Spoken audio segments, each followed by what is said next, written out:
Kayo po ba mga bossing ko isa sa mga mananaya at nais yung magwagi ng limpak-limpak na salapi? Bukod po mga bossing ko sa mga panalangin po natin na makamit ang mga pangarap, tayo po mga bossing ko ay gumawa ng ganitong mga pamamaraan upang sa ganon makamit natin ang mga pangarap po natin.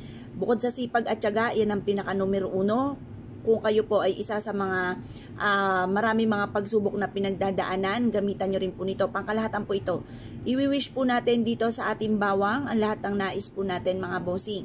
Kagaya po ng halimbawa, isulat natin yung amount na gusto po natin. Or kaya yung lucky number natin. O sige, lucky number muna. Halimbawa, paborito nyo nga po ay 7, tapos 5, tapos 8. Tatlo na po yan. Tapos, edad ko ay 41. Tapos, ang edad ng aking anak, yung anak ko na muna, hindi muna mister ko. Tapos, yan, edad ng aking mga anak, 1910, 24, yan. Tapos, sabihin nyo po dito, jackpot. Manalo ako ng jackpot sa number na ito.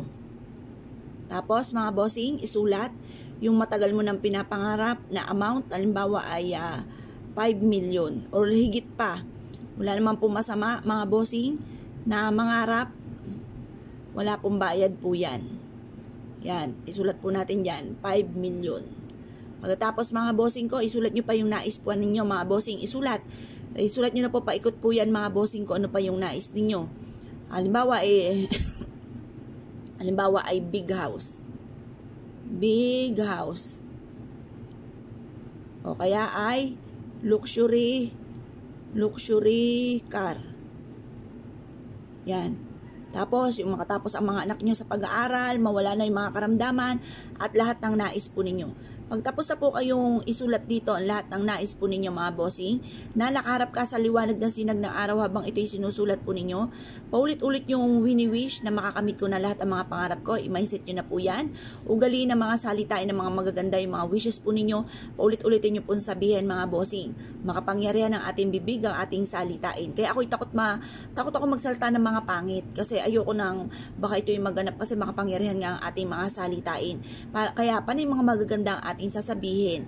Ngayon pa mga bossing, kung kayo po'y naniniwala at nais po itong gawin, wag na po kayo magpatumpik-tumpik pa at ito'y makakatulong upang sa ganon, tuloy-tuloy ang pasok ng swerte at kailanman hindi ka na mamumblema tungkol sa usapin ng pera. Sabihin nyo na po lahat ang nais po ninyo mga bossing ko dito. At ito po mga bossing ko, maa-amaze ka dahil iaadya ka nito kung saan lagi kayo suswertihin. Kapag po ito'y nabilad nyo na sa sinag ng araw, iipit nyo po ito sa inyo pong pitaka. Bitbitin kahit saan kayo magtungo. At ito po mga bossing ko, katuparan sa lahat ng mga pangarap po natin.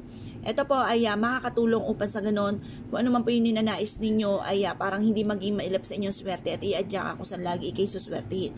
Proven po ito na napakaswerte. Kaya kung kayo po naniniwala at nais po itong gawin, huwag na po kayo magpatumpik-tumpik pa at subukan nyo po ito mga bossing.